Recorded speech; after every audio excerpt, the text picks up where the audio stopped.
Good afternoon everybody, and a very warm welcome to Behringer. And today I have a couple of things to talk about. One of them is going to be a how-to from the Queen of Lean, myself, showing you that basically railway modelling doesn't have to always be expensive and can be done on a budget. And also just a general layout update, which will also be attached to this video.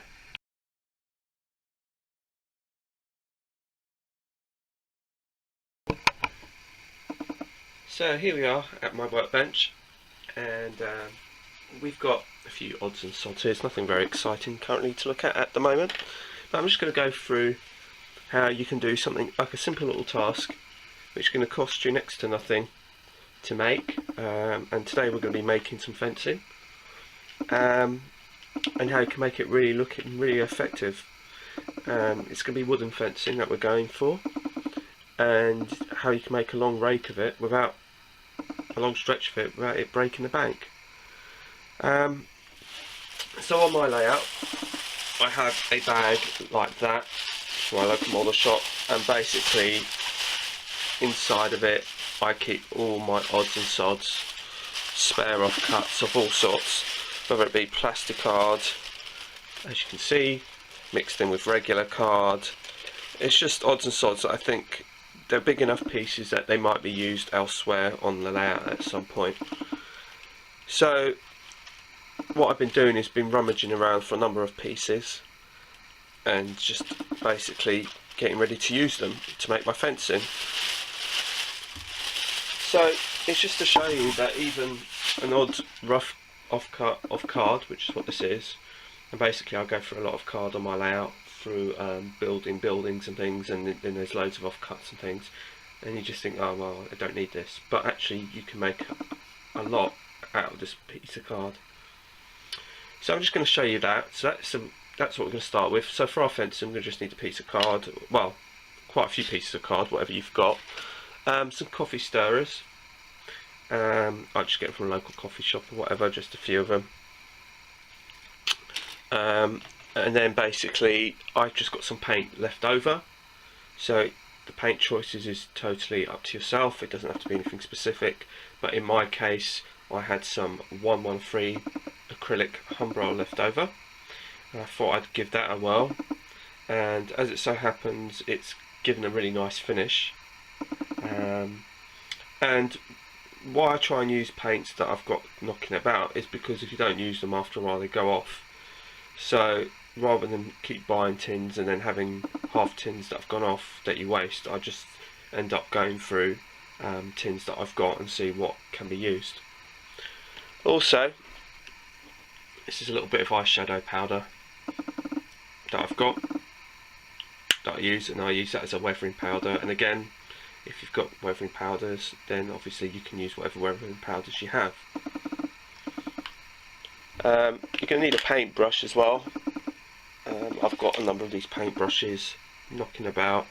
This is like, I think it's about £2 for a set of 12 from the local haberdashery store. So basically they're fairly cheap, that you can just basically use and dispose of. And also because it's this particular Humbrol, just to give you a quick difference for those of you who don't really know, I've got a tin.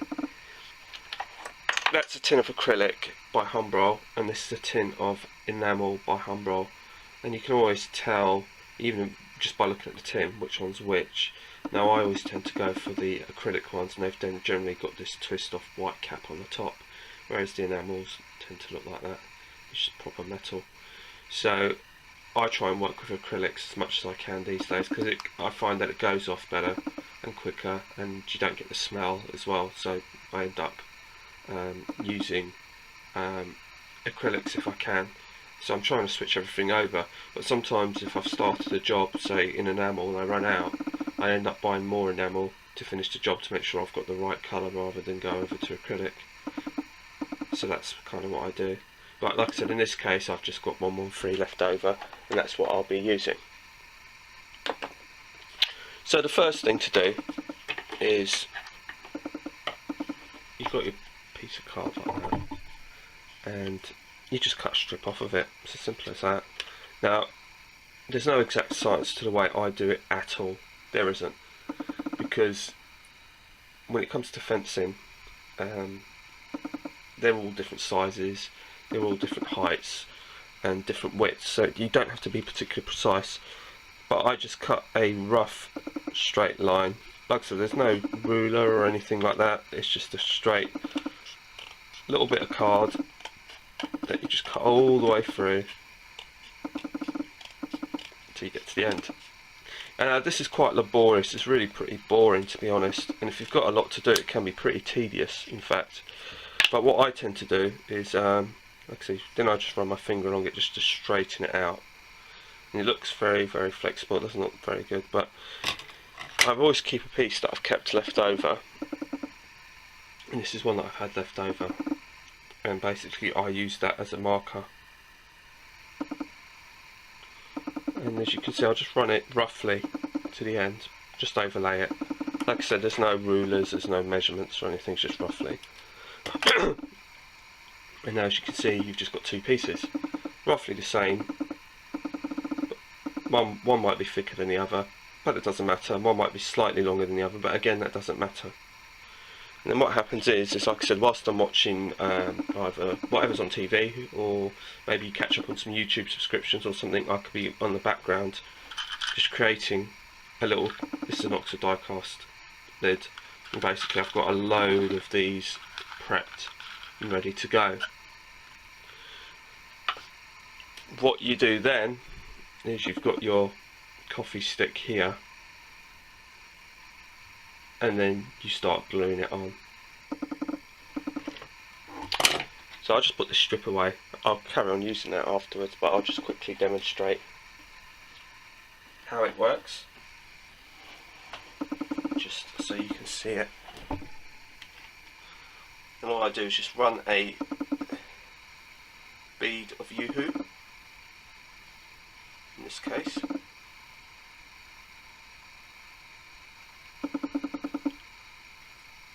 I don't sort of go all the way through because I can use my fingers just to hold it in place. And basically you start lining it up. Now I tend to put it in the middle or slightly higher, because the way it depends on how you're attaching it to the layout. But what I'm planning on doing is basically I only need a small bit of strength just to hold it all lined up, let it go off, and then what I'll do is on the bottom part of it I'll attach it to the layout, so it will give the extra strength from the bottom as well, and I'll show you that in a little while. So basically you just keep on taking these. As you can see, I've picked out some rather thick ones.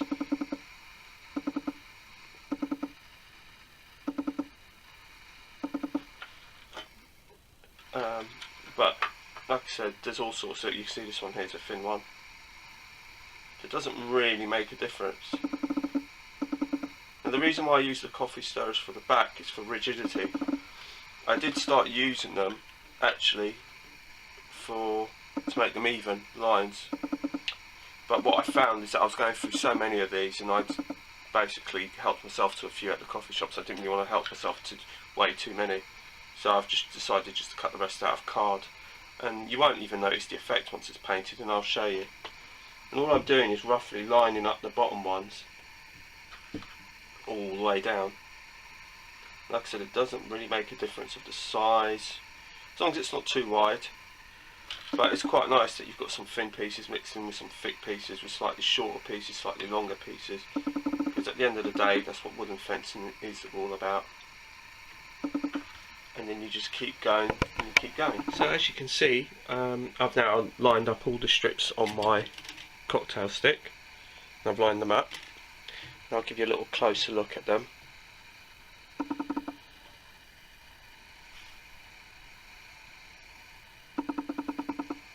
Now as you can see in this, that some of these lengths are a bit longer and some are a bit shorter, and there's all different size heights. The one that I concentrate on keeping roughly straight is the one on the bottom, because that's the one that's going to sit on the layout. But the ones on the top, I don't really mind if they're all at different heights, because obviously it adds to the authenticity of it. Now I've got a little bit on the end there, and I'll just snip that off. Like that. And what I also do is just to get them roughly flat, so I turn them over onto the board here and just press on them, just to sort of get them roughly flat basically. But again, it doesn't really matter if they're not quite straight or not quite flat, because it all adds to the character. So all these individual fencing, they're all they've got their own little different characters and things like that. So the next thing to do will be to paint it. So here's another one I did earlier, so we'll work on that one for now whilst that one's going off proper. And like I said, I just got 113. Like I said, it is what I had to hand, so I haven't spent any extra money on this at all. I've still got some here. I don't know if it will be enough to do another stretch of fence now, because I need some more, and I'll show you exactly how many, because I've already put some up already last night. So I'm going to paint this one up. And again, there's no real exact science to this at all. Like I said, it's just Humbrol 113, and I'm just going to quickly paint this up. And actually it came out a really nice colour when I did it, which is what I'm really pleased about.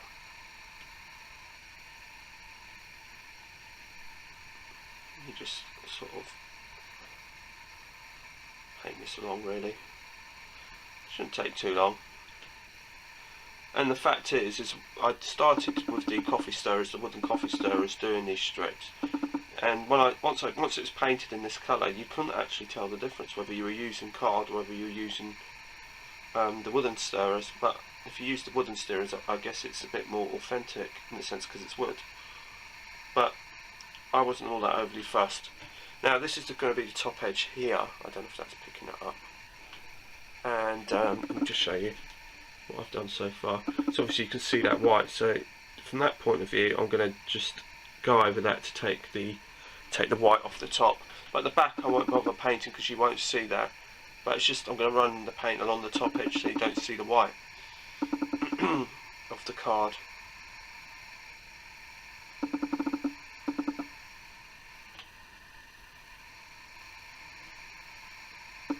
And like I said, this is a very, very cheap way of making fencing. I mean, you go to the model shops and you buy a pack of fencing and it's just like a strip like this, and then you end up paying quite a bit of money just for a few strips.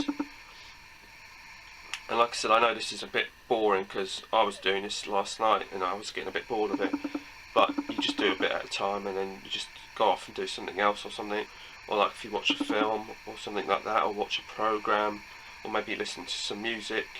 It kind of helps pass the time, and you just kind of do that. And the thing is, the effect of this is great. I'll show you once it's on the layout. It makes such a great difference to the layout, and like I said, it doesn't cost anything, and especially at this time of year when we've got Christmas coming up, so you don't really want to spend money on the layout, or maybe the layout's taking a bit of a back seat or something like that. If you are a bit bored, you've got 5 minutes or something like that, this is a little project that you can do that won't break the bank. And it's really, really effective. So I'm just running the paint along the top edges there. I'm not bothered about doing the backs of it because you won't see it. I'm not planning on doing any shots behind there as such.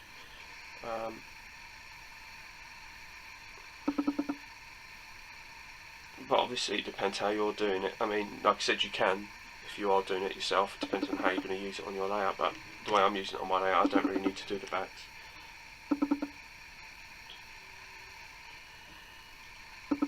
So, just literally just go over it. And this is a really nice colour actually, this 113. It looks really, really nice. It's actually, I think it's supposed to be called, I think this one's supposed to be rust or something like that, according to Humbrol, I think. But to be honest with you, it is such a nice colour. It gives a really authentic colour, and I really like it actually. Now when you get to the end, because I'm trying to hold the piece like that, what I do is I just run the top first.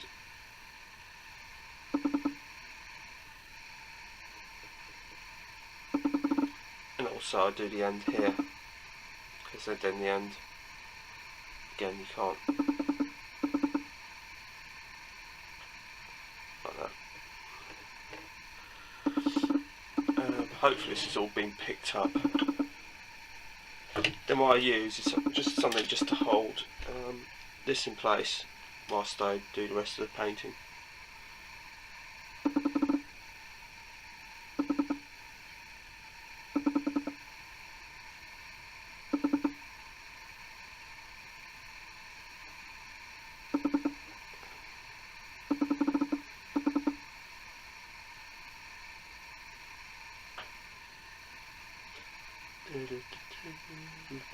So that's it.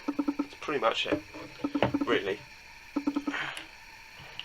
Just close that up for a minute.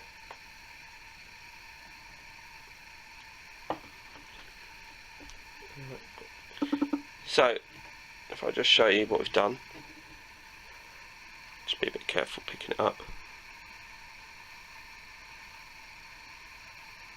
And as you can see, there's a bit here. There's got a few gaps in between, but that's okay. And if you wanted to, depending on how you wanted to use it, you could put graffiti on it, or you could leave one of these panels out and make it out like vandals have got to it or whatever.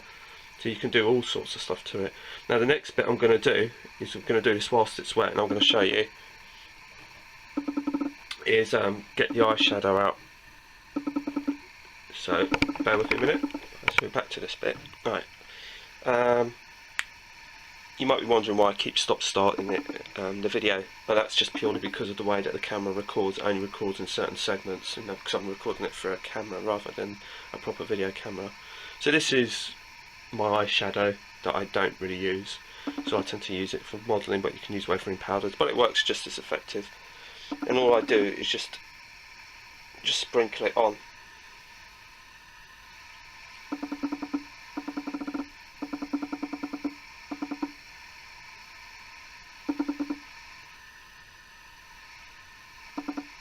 And this is whilst the paint's still wet. The paint's still wet, it hasn't completely dried or anything, although it doesn't take very long to dry. And as you can see, there's sort of like a line there of where I've put it, as you can see. Now what I tend to do with this is I don't go that way, I go vertically and follow the lines of the actual of the panels, because if you do it like that, it doesn't look so I think it's realistic is the word I'm looking for. Right, it just basically it's just you just run it along. It's a stiff brush on the end of a makeup pencil. And as you can see, you're just running it along, and that gives it a rather sort of used, sort of filthy appearance, really. And you just keep going along until you're happy with it. Either add more to make it dark, or if you think it's too light, you can maybe add a bit more brown to it.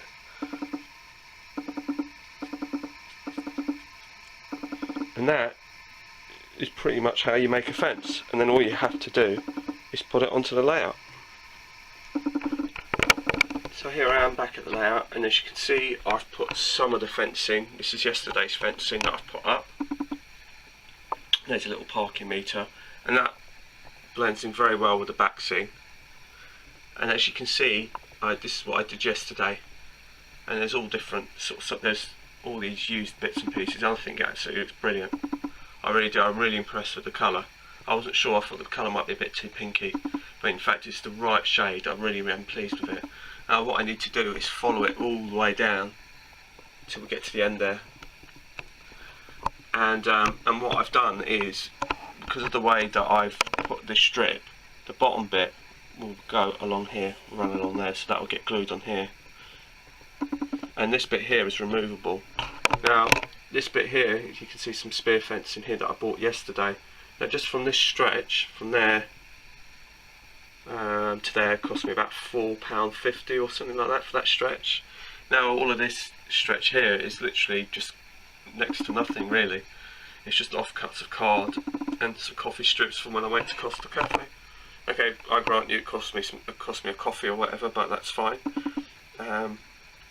Or in my case a hot chocolate, but I picked up a few whilst I was there. And as you can see, this is the one I've just done. That can go on there.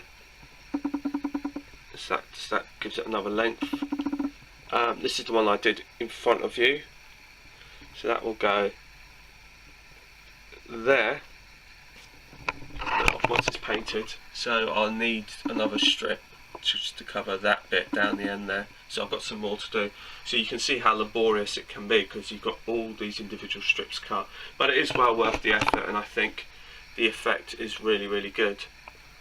So what I'll do is I'll just quickly glue it, and I'll show you how I've done it. So let's just get this bit off. I'm just going to run a bead of glue along the bottom there. So I'll be back in a minute. So I've just run a bead of Yoo-Hoo on there. So we're going to put that onto the layout. And all you do is just press it on. And that is it. Sorry, I'm trying to do this one-handed. One hand on the camera and the other hand actually doing the work. Which I'm not the best at multitasking, I'll be honest with you. But the other good thing is you can't even see the join of where it butts up to the next one, because it all looks like it's meant to be like that. Now what I do on my one is I leave a little bit of a gap, and the reason for that is this bit of the board comes off. This strip here comes off, so I can remove it, so I can access the lighting underneath. So this is why it kind of sits underneath there, and then you just do that like that. So that's pretty much how you do it, and then that's how good it looks. So I hope you're impressed with that, because I am. And like I said, it is a bit of a laborious task, but it is well worth doing if you want to save yourself some money, and I think the effect looks really great. And I just love all these different varied kind of used effects with the black, and some bits are darker than others, and some planking is higher than others and taller, and it's like kind of got this. Now if you just kind of take a look, actually you can see on the background here that there is some planking here, so you can see that it's not quite even. So right, so we'll get on to the layout update. So now you've seen basically what part of the layout update is, with the wooden fencing. I'll also show you that I've also carried on with the stone wall in here and some spear fencing here, and that will go all the way to the end, down the end there, which we'll get to shortly. Also I finally got my stone, so I've managed to put that up on platform 5. So I've put the walling up, put some advertising up, put the Station Behringer sign on, put the platform 5 sign up, and some more advertising. So that's looking really good as well. So I'm really pleased with that. Also, I think we've had some more vehicles turn up on the layout as well, I think. I'm not sure if I know I've told you one of them, but the other one's down this end actually. Let me quickly show you before we go. It's this one here. It's the Royal Mail cargo van, and it's pretty much the same as the BRS one. I've got 2 of these on my layout already. This is the Royal Mail version. If I just got this thing from Royal Mail, I don't know if it's the colour red or something, but I do like it.